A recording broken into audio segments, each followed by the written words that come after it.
So mga tol, nagbigay nga po ng opinion ang sports analyst natin dito sa Pinas na sina Attorney Ed Tolentino at JM Siasat sa naganap na laban sa pagitan ni Ryan Garcia versus Devin Haney. Mag-iisang linggo na ang nagdaan na ginanap sa New York kung saan na ipanalo po ni Ryan Garcia ang laban via majority decision at 3 beses pang tinumba si Devin Haney. Buong akala nga po ng mga sports analyst natin mga tol na si Devin Haney ang mananalo sa laban na yan via decision. Pero laking gulat umano nila na naka-upset itong si Garcia. Bilib nga po sila ngayon mga tol sa ipinakita ni Ryan Garcia.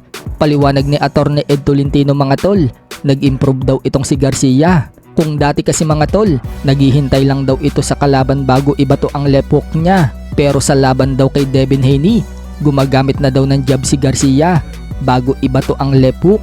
Yun daw ang hindi ma-predict ni Devin Haney, kaya nahuhuli daw siya ng left hook ni Garcia. Bukod dyan, hindi din daw nire-respeto ni Garcia ang lakas ni Devin Haney. Baka nga daw mag-alangan pa itong si Garcia kung si Tank Davis daw ang makaharap nito.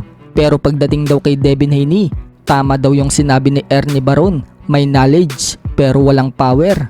Ganyan na ganyan daw si Devin Haney. Pagbibiro pa ni Attorney Ed Tolentino mga tol, kahit nga daw kastilyong buhangin, hindi daw kayang buwagin ni Devin Haney dahil wala daw itong punching power. Ang mali din daw ni Devin Haney mga tol, pumayag daw kasi itong lumabang kay Garcia na nag-overweight si Garcia. Malaking bagay daw yung pag-overweight ni Garcia ng 3 pounds. Bilib naman si JM Siasat mga tol kay Ryan Garcia dahil maganda daw ang pinakita ni Garcia. Naniniwala din si JM Siasat mga tol na may panga daw itong si Garcia dahil noong bumagsak daw ito noong kay Tank Davis, bumangon daw siya agad. Piniga pa nga daw si Garcia na makalaban si Tank at nagkaroon pa ng rehydration clause kaya natalo daw si Ryan Garcia kay Tank Davis.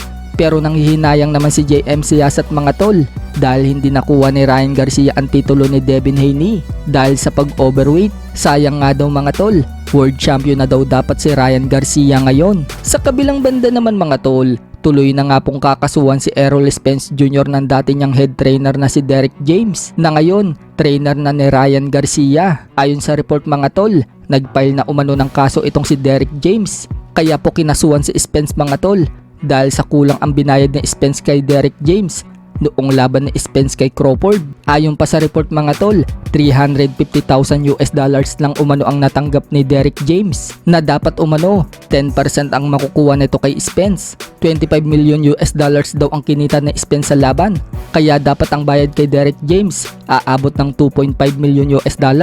Pero yun nga mga tol, $350,000 lang ang natanggap ni Derek James, kaya naghahabol ngayon itong si Derek James mga tol. Pinagtanggol naman ni Ryan Garcia si Derek James at sinabing ang tagal na umanong trainer ni Spence itong si Derek James. Natalo lang umano kay Crawford, tinanggal na daw agad ni Spence ang trainer niya.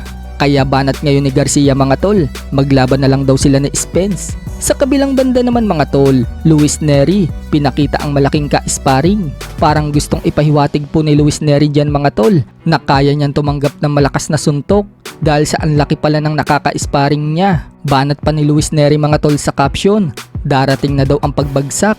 Ibig sabihin mga tol, talagang pababagsakin niya itong si Naoya Inoue. Sa ibang banda, nirepost naman ni Naoya Inoue mga tol ang video noong totoy pa siya at lumalaban pa lang noon sa amateur. Bata pa lang si Inoue mga tol, talagang may lakas na ito.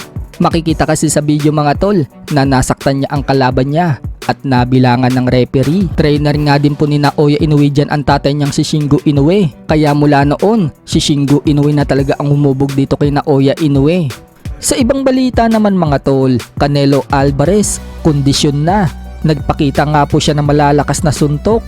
Ngayong March 4 na nga po ang laban niya kontra sa kapwa Meksikanong si Jaime Munguia. So sino kaya ang mananalo sa dalawa mga tol? Mapapanatili kaya ni Canelo Alvarez ang pagiging undisputed sa super middleweight division? O maaagaw ni Jaime Munguia ang trono niya?